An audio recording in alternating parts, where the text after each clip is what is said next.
Hey, gang, we're going to talk to one of the best who ever did it. You are Locked On Huskers, your daily podcast on the Nebraska Cornhuskers, part of the Locked On Podcast Network, your team every day.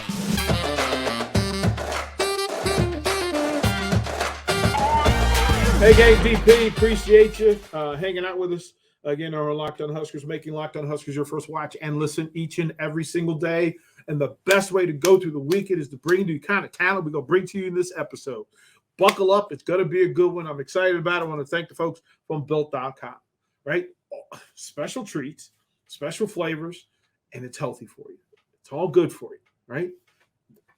Whatever your favorite flavor is, they've got it for you, and it's good for you. Go to Built.com for more details. Get a box of 13. Don't just buy one. Get like a box of 13. Good for the soul.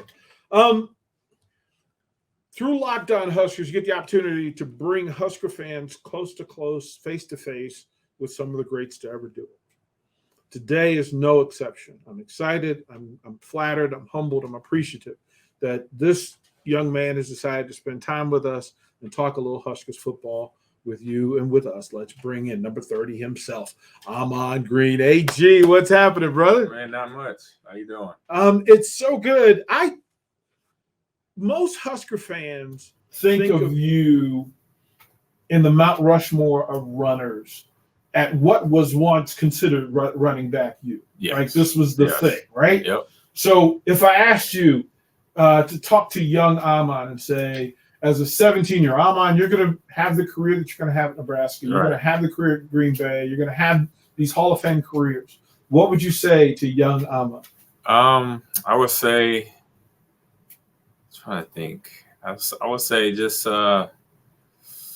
maybe smell the roses a little bit because I was so focused, I had laser focus that sometimes I didn't like enjoy what I just did or what my team just did because I was so then like winning the national title my freshman year.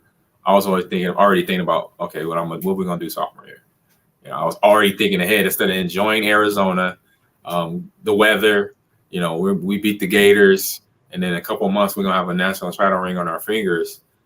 I was already thinking about okay, where's the bowl game? Where's the national title game at? Oh, it's in New Orleans. Okay, I'm already there. And so say smell the roses because even in NFL, I remember it was part of it was reasons on why I was successful because it was like certain nights it was game week. I wasn't going to go out and stay out real late. I want to get my sleep, 8 hours, 9 hours of sleep, get ready. So part of the reason was that.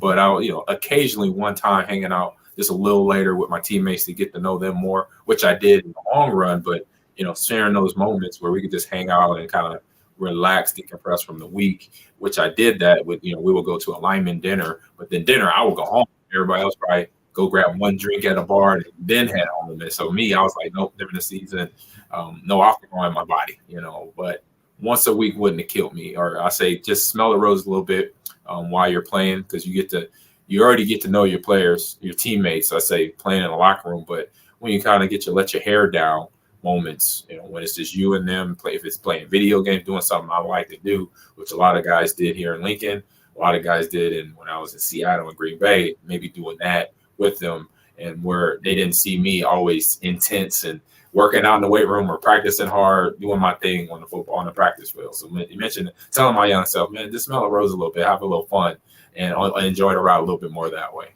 Through the course of this episode, we're going to jump through some different stages, the early phases, the college career, the NFL career, and then after and what you're doing now. Mm-hmm. But in order to put the right perspective on this thing, we have to go back. All of your successes are family-based, family-built. Mm-hmm. I need for you to talk about the Green family and who they are and how they helped you become you. Yeah. That right there is, it's the foundation of what I was able to build as little league player to student to high school. Middle school, high school, and then on to college and pro. And so it started with my mom and dad. My mom, Glenda, and my dad, Edward. He's my stepdad, but he was dad to me. And I say laying that foundation of discipline. Back in the day, old school parenting, had getting the butt whipping, had you got to do something before you got asked for something type, questioning, like what you want something? Oh, did you wash the dishes? Did you clean your room? Is the bed made? Did you take the dog out and walk the dog? Did you feed the dog? So I by age 10, I was conditioned to make sure, okay, I got A's and B's. My room is clean. The kitchen is clean. Now I could go ask for a video game, or I could go ask, can I spend a night over my friend's house around a block? So I made sure that taught me as I got older. It's like, and then once I got to like my teenage years, and then it made sense, because then I understood why my parents were asking me to do that. They were preparing me for other stuff, in life, to understand that I'm gonna be on my own. So I gotta know how to do some of this stuff: drive a car, cook food, make the bed, do the dishes, be responsible, being a responsible adult, and take care of these tasks. But then also able to, whatever my job is, if it's not obviously where I went, or a school teacher, a doctor, lawyer, whatever, I could be successful because I have structure, and that structure was preparing me, as a young kid, and I was able to still do a lot of stuff. And as I learned it, like I said, I was so ahead of the game where I learned, okay, stay out of trouble, have good grades. And a lot of my friends in my neighborhood where I grew up, between Los Angeles and moving back here to Omaha, where my friends were like, man, you spoiled. You got all this stuff. They come in my room. I got my Nintendo. I got my Genesis. I said, no. I said, I earned all this stuff. I had to wash dishes for a month. I had to clean my room every day. And I still got to do this now. I can't just do it. And then, once I get my, whatever I asked for, I get it. And then I had to stop cleaning. No, I got to keep cleaning my room because they'll take it away real fast, which it happened a few times when I was under the, around between 8 and 9, 10 years old, where I got on punishment. And 2 weeks or a month long is a long time without a second Genesis. It started with them. And then having my brothers, Jerry, Nicky, Paul, growing up with them, and them showing me things about being a kid, learning. I remember the first thing my older brother, Jerry, taught me is how to tie my shoe. And he made it incentive based. And so he said, I give you $1 if you tie your shoe. And he said, I don't care how long it takes, but you get $1. And I knew what $1 was worth. I remember I was like 5. And it took me a good 5-10 minutes. And I figured it out. And of course I was like, can I have my $1, please? And he said, yep, good job. And that part was where, like I said, along with my parents, was same type of neighborhood of showing me that, look, if you work for something, you put the effort in, and might not be real easy. It might be hard. You got to figure it out. You get paid some way. If you it's a learning experience. After that, I learned that it's not just sometimes monetary pay.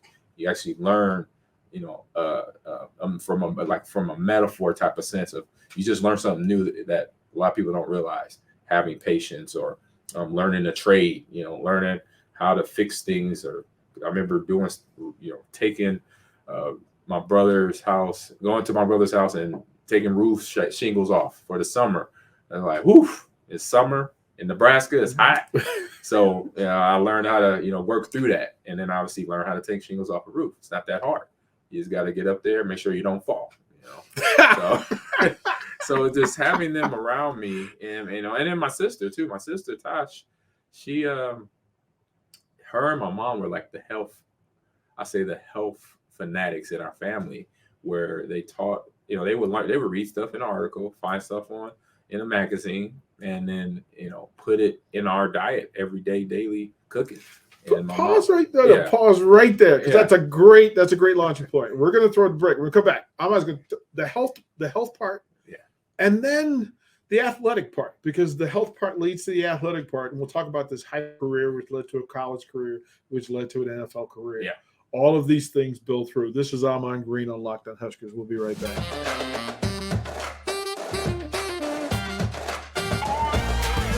Hey, gang, thank you once again for making Locked On Huskers your first watch and listen each and every single day. If you have not, greatly appreciate you hitting the subscribe button, hitting the like button, the follow button, please. Greatly appreciate it.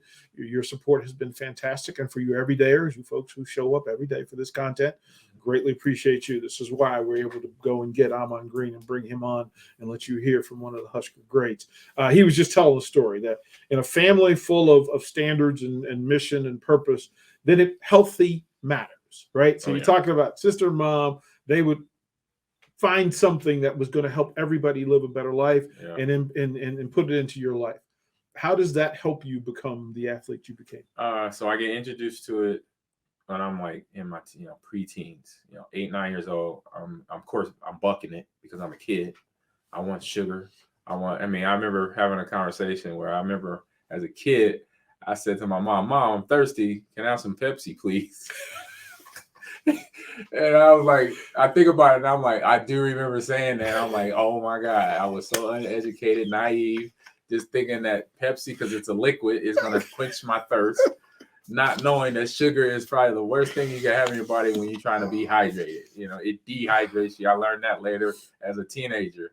But starting there in that age, and like I said, bucking the system at first. I didn't conform right away. I remember one time we were in California and my sister came out to visit and she made dinner, and her dinner consists of, it was like a burrito, but it wasn't like a normal to me, it wasn't a normal tasting burrito. I was like, is this the bark off the tree? And my mom was like, be quiet, boy, you better eat your sister food. And I'm like, Mom, it tastes like trees and branches. I can't even, it's not Taco Bell, I'm 5. I'm like 9, and going down to, being a 9-year-old.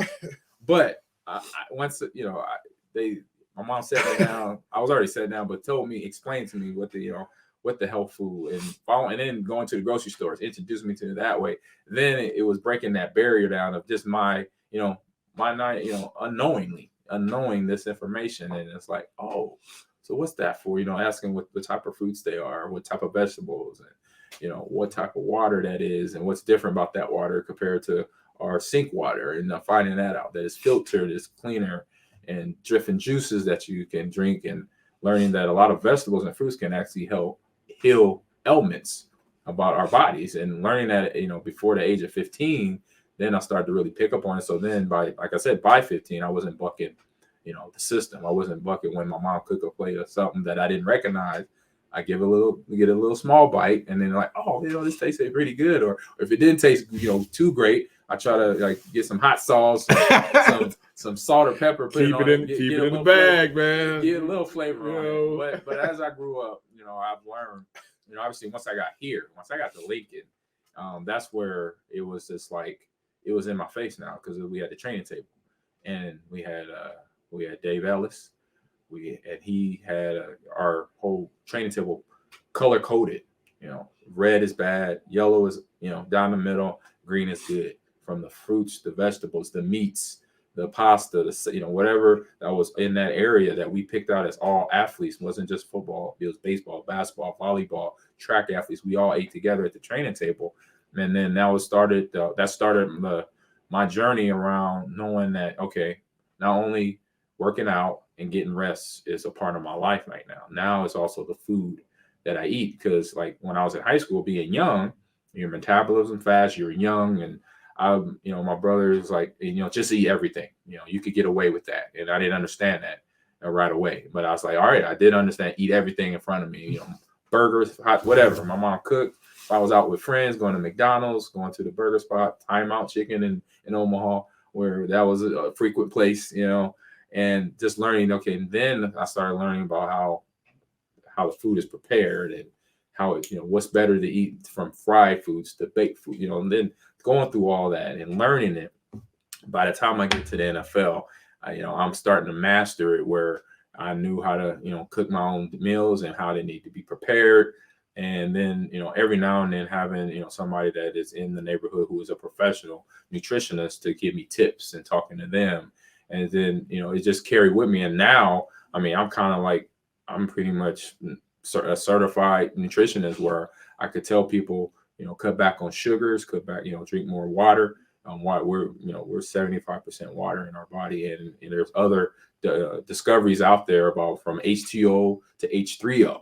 That H3O is more in fruits and vegetables, which also keeps you even more hydrated than water. So learning that now, and always learning more. to get better in that field of my life, because obviously where I'm at, I'm at an age where, once you get out of sports and your body could start breaking down if you're not taking care of it. So I'm being more aware of that sense. And I've seen other athletes, a few of my friends here too, is where, where things kind of go south. And I don't want that for myself.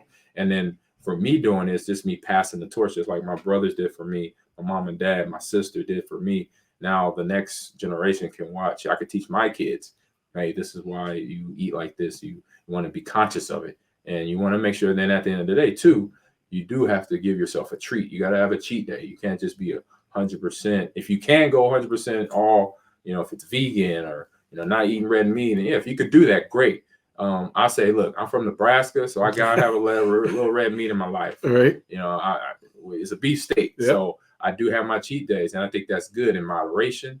And then as long as you have a good fitness, I say workout, if it's 1 or 2 hours, I say 1 hour a day for 5-6 days a week. That's, I say pretty much prime in terms of this, you're getting your blood flow, you're moving, and you are basically keeping your body, in a general good state, because along with the sleep and the food, it all kind of works in a big circle and helps you stay in a good, in good health. There's so much gold in that. And in full disclosure, there's zero chance that I could cover everything with Ahman in one sit down. Definitely never happens. So this is my lure to keep him coming back on Locked On from week to week, so we can get more of these gems from him. We'll throw the break. We'll come back. We're going to close out and let you know what Ahman's doing now, which is almost as interesting as the full career and the journey that he's been on. This young man is opening doors for folks here at the University of Nebraska and in this community in a big way. More Locked On Huskers.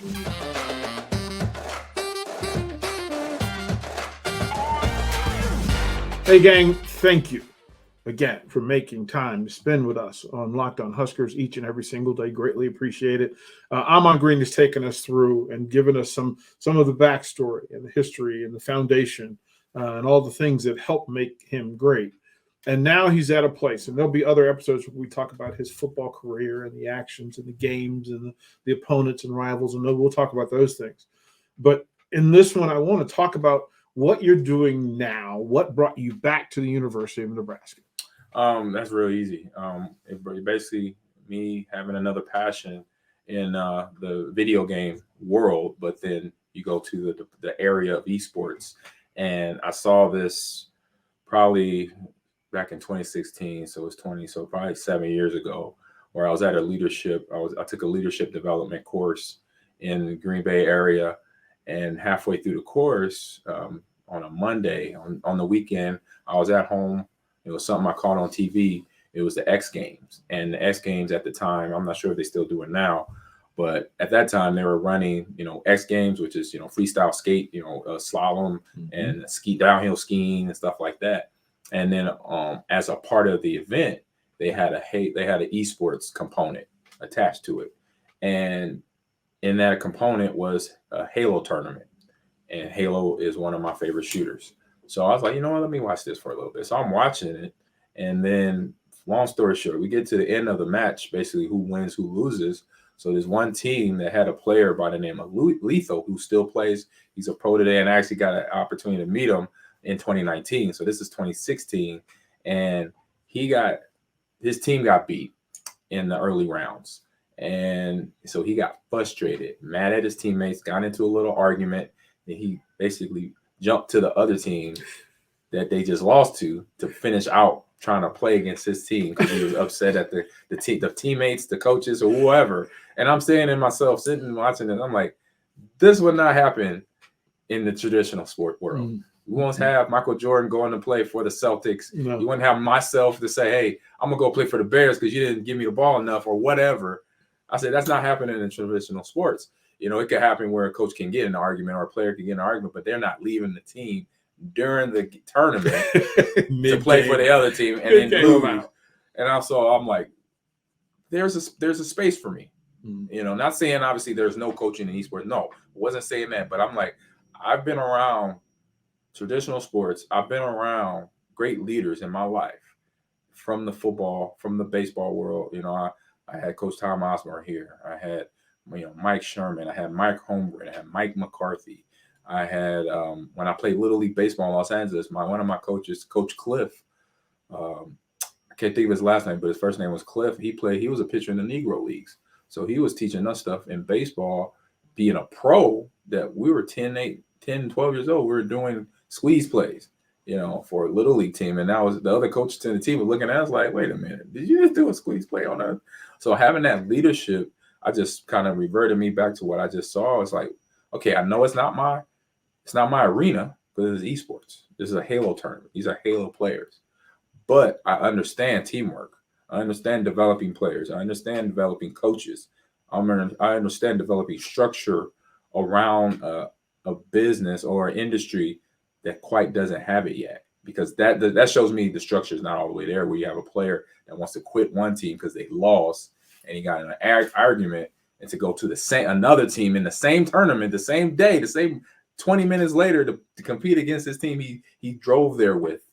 Like that on. So there is something that needs to be there, and I know I could be that person to bring it in, and that's when a few years later, 3 years later, I got hired at Lankley University, and then boom, now I'm here in the University of Nebraska. So that's what got me here. Man, over the course of, again, there's zero chance we were going to get to all the stuff that we could ever ask Ahman Green about. But, kind sir, thank you for your time today. And I know Husker fans are going to love being able to hear from you and stay connected and know what you're doing. We'll close out this episode the way we do all of them with those 3 words that we love so much. Ahman, you can go with me if you want. I will.